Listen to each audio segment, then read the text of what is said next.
لیکن اچھے خواب مومن کے حق میں بڑی بشارت ہوتے ہیں اللہ کی طرف سے، اگرچہ شرعی حجت نہیں شریعت کے لحاظ سے، لیکن بہرحال اللہ کے ہاں ان کا مقام ہے، یہ مومن کے حق میں بہت بڑی بشارت ہے۔ پھر جب حضرت مولانا مسیح اللہ خان صاحب کا انتقال ہوا خود، تو ان کے متعلقین میں حضرت حاجی عمر فاروق صاحب رحمہ اللہ تھے، سکھر میں، ان کے بیٹوں کی تو میں نے زیارت کی ہے، عالم میں ماشاءاللہ بہت بڑے مفتی ہیں، تو ان کے میں حالات پڑھتے کہ حضرت مولانا فاروق صاحب نے فرمایا کہ جب ہمارے شیخ حضرت مولانا مسیح اللہ خان صاحب کا انتقال ہوا تو حضرت کو بھی غالباً پہلی رات کی دوسری رات خواب میں کسی مرید کو ان کی زیارت ہوئی خواب میں، تو ان کو فرمایا کہ حضرت آپ کے ساتھ کیا معاملہ ہوا؟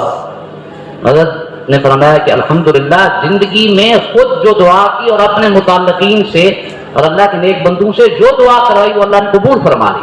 اللہ نے مجھے اپنے شیخ کا قرب نصیب فرما دیا، میں اپنے شیخ کے قریب پہنچ گیا ہوں، اللہ نے مجھے ان کے پاس ہی پہنچا دیا ہے۔ پھر ان کی زبان پر ایک جملہ جاری ہوا، 2 دفعہ فرمایا الحمدللہ درود شریف کی برکت سے کام بن گیا، درود شریف کی برکت سے کام بن گیا۔ درود شریف بہت پڑھتے ہیں۔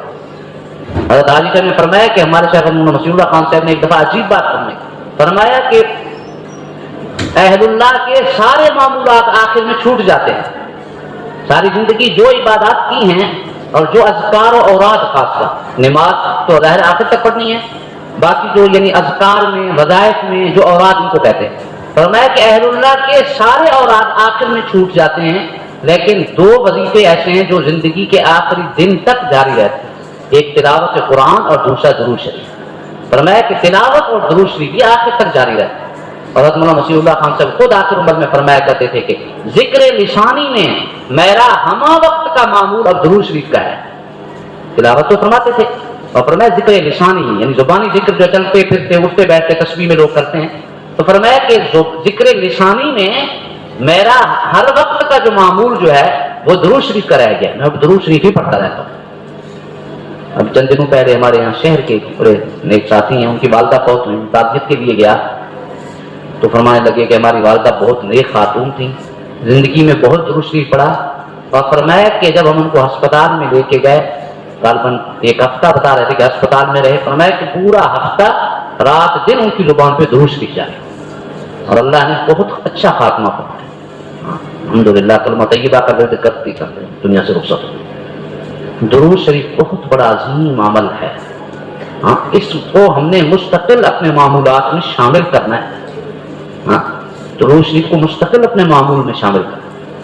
کسی بزرگ کا لکھا تھا کہ انہوں نے فرمایا کہ بعض روایات میں آتا ہے کہ 1000 مرتبہ جمعے کی رات جو درود پڑے گا، اللہ اس وقت تک اس کو دنیا سے رخصت نہیں فرمائیں گے، موت نہیں دیں گے جب تک کہ اس کو آخرت کی جنت کی منزل نہ دکھا دیں، جنت کا ٹھکانہ نہ دکھا دیں۔ یہ شرعی لحاظ سے بہرحال اتنی روایت درجہ استناد کا مجھے معلوم تحقیق نہیں ہے کہ استنادی درجہ کیا ہے اس روایت کا، لیکن کہیں پڑھا تھا تو بزرگ بیمار ہو گئے، بہت زیادہ تو ان کے لواحقین رونے لگ گئے، تو انہوں نے فرمایا کہ ابھی میرے جانے کا وقت نہیں، آپ پریشان نہ ہو،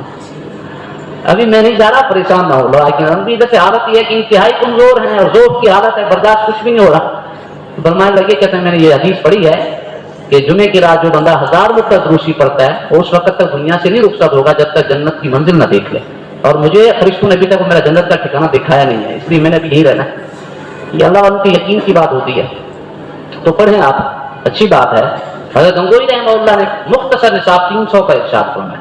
فرمایا کہ جو 300 مرتبہ درود شریف پڑھے، کوئی بھی درود پڑھے، اگر آپ کو زیادہ مصروف ہیں، میں تو بلا آدمی ہوں، میں تو درود ابراہیم پڑھتا ہوں، اگر آپ زیادہ مصروف ہیں، وقت نہیں ہے، تو صلی اللہ علی النبی الامی، یہ بہت مختصر درود، انتہائی پیارا درود ہے، صلی اللہ علی النبی الامی۔ علامہ امام شافعی رحمہ اللہ کے حالات میں لکھا ہے کہ جمعے کے دن یہ درود شریف بہت پڑھتے ہیں، ہمارے اکابر کا بھی اکثر معمول رہا ہے، ہاں، اور صلی اللہ علیہ وسلم یہ سب سے مختصر درود ہے، ایک درود صلی اللہ علی النبی الکریم بھی ہے، برحق یہ مختلف معمولات ہیں۔ تو گنگوئی رحمہ اللہ نے فرمایا کہ جو 300 مرتبہ درود پڑھے گا تو روزانہ اللہ تعالیٰ اس کو قیامت والے دن کثرت کے ساتھ درود شریف پڑھنے والوں میں شامل ہے، کثرت کے ساتھ جو اللہ کے نبی پر درود پڑھنے والے ان میں کھڑا تھا۔ اور نبی کریم صلی اللہ علیہ وسلم کی حدیث بھی سنا، آپ نے فرمایا ان اول الناس بیوم القیامہ اکثرهم علی صلاۃ، فرمایا قیامت کے دن سب سے زیادہ میرے قریب وہ شخص ہوگا جو دنیا میں سب سے زیادہ مجھ پر درود پڑھے گا، جو سب سے زیادہ درود پڑھے گا وہ سب سے زیادہ میرے